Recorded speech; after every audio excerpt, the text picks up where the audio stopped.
સ્વાધ્યાય 13 પ્રકરણ 13 આંકડાશાસ્ત્રમાં પ્રેક્ટિસ બુકમાં ક્વેશ્ચન 23 પ્રત્યેક વિધાન સાચું બને એ રીતે નીચેના વિધાનોની ખાલી જગ્યા પૂરે. એમાં છે ને અવલોકનો આપ્યા છે તમને 6 7 x 8 y અને 14 અને એનો મધ્યક તમને આપ્યો છે. મધ્યક એટલે x બાર કેટલા આપ્યા છે અને તમને પૂછવામાં આવ્યું છે x + y નો જવાબ શું આવે.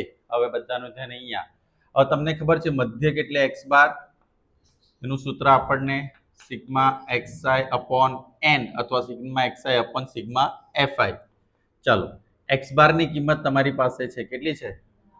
xi એટલે બધા અવલોકનોનો સરવાળો, બધા જ અવલોકનોનો એટલે કે એનો સરવાળો કર્યો છેદમાં 1 2 3 4 5 ને હવે આ બેનો ગુણાકાર કરીશું. કેટલા થશે? હવે આનો સરવાળો 6 ને 7 13, 13 ને 8 21 ને 14 વત્તા x વત્તા 35 ને આપણે એમ લઈ લઈએ તો 54 - 35 તો કેટલા થશે? x + y. તો 54 માંથી 35 જાય તો કેટલા આવશે? જવાબ આવશે તમારો, એટલે અહીંયા x + y નો જવાબ શું આવ્યો? 19 આવ્યો. ખબર પડી બધાને? કોઈ ડાઉટ નહીં? ચાલો એમાં બીજી ખાલી જગ્યા શું કહે છે? બીજી ખાલી જગ્યા પ્રથમ n પ્રાકૃતિક સંખ્યા. કઈ પ્રથમ n પ્રાકૃતિક સંખ્યાનો મધ્યક n + 1/2. યાદ રાખજો કયો? n + 1/2. હવે ત્રીજી ખાલી જગ્યા થોડી તમારા માટે નવી છે. જો અવલોકનો 64 40 48 x 43 અને 34 અને અહીંયા લખી દો 43 અને 34 નો બહુલક એટલે z તમને આપ્યો છે. કેટલા આપ્યા છે? તો તમને અંદર પૂછ્યું છે x + 3 બરાબર ખાલી જગ્યા. હવે સૌથી પહેલા બહુલક, આ z એટલે બહુલક. આપણે તમને છે ને ગયા વર્ષે પહેલા જૂના સિલેબસમાં 9th માં આવતું હતું બહુલક શોધો. બહુલક કેવી રીતે શોધાય હું તમને સમજાવું. ધારો કે એક સંખ્યા છે, ધ્યાનથી જોજો. આ સંખ્યા આટલી બધી અવલોકનો આપ્યા છે. આમાં તમે જોશો આ 5 છે કેટલી વાર આપ્યા છે? 7 કેટલી વાર આપ્યા છે? એટલે જે સંખ્યા વધારે વાર આવી હોય એ આપણો શું ગણાય? બહુલક ગણાય. એ શું કહેવાય? આપણો બહુલક ગણાય. બહુલક ગણાશે. તે બહુલક માટે શું કરવાનું? તો બહુલક શું હશે? જે સંખ્યા વધારે, ઇવન આપણે જે કોષ્ટક કરેલું ને એમાં પણ જ્યારે બહુલકીય વર્ગ લેતા હતા ત્યારે શું જોતા હતા? જેની આવૃત્તિ સૌથી વધારે હોય એ આપણો શું હતો? બહુલકીય. હવે આ દાખલાની અંદર તમને છે ને 64 40 48 x 43 48 43 અને 34 આપ્યા છે. મને ખબર છે મારો બહુલક શું છે, એટલે અહીંયા સૌથી વધારે વાર શું હશે? બહુલક જે હોય તે વધારે વાર હશે. ચાલો 43 કેટલી વાર છે? એક વાર. બીજું કઈ છે? 48 પણ 2 વાર છે. તો તમને શું લાગે x શું હોવું જોઈએ? x 43 જ હશે ને? x 43 જ હશે, કારણ કે મને ખબર છે કે મારું બહુલક શું છે? 43. બહુલક એટલે શું? જે સંખ્યા વધારે વાર આવે. અહીંયા 48 પણ 2 ટાઈમ્સ છે, 43 પણ 2 ટાઈમ્સ છે. તો થર્ડ ટાઈમ એટલે જે મિસિંગ નંબર છે x તે પણ શું હશે? 43 જ હશે. શું હશે? 43 જ હશે. ક્લિયર થાય છે? શું હશે? 43. કેમ 43 હશે? કારણ કે બહુલકના નિયમ પ્રમાણે 43 3 વાર હોવો જોઈએ તો જ એ બહુલક બની શકે. તો તમારો જવાબ આવ્યો. પણ તમને પૂછ્યું શું છે? x + 3 એટલે 43 + 3 એટલે આન્સર શું આવશે? 46. શું આન્સર આવશે? 46. ક્લિયર થયું? હવે એના પછી ફોર્થ નંબર. કયો નંબર છે? Fourth number. શું કહે છે ફોર્થ નંબરની ખાલી જગ્યા? ચડતા ક્રમે ગોઠવેલા અવલોકનો. તો અહીંયા અવલોકનો છે ને કયા ક્રમમાં છે? ચડતા ક્રમમાં. કયા કયા છે?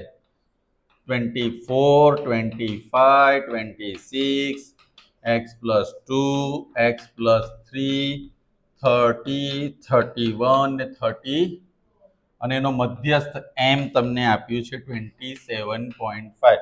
હવે ચડતા ક્રમનો મતલબ મને કોણ સમજાવશે? What is the meaning of ચડતા ક્રમના અવલોકનો? બોલો. અવલોકનો ચડતા ક્રમમાં શું હોઈ શકે? એટલે શું? ચડતા ક્રમ શબ્દનો મતલબ શું થાય? પાક્કું?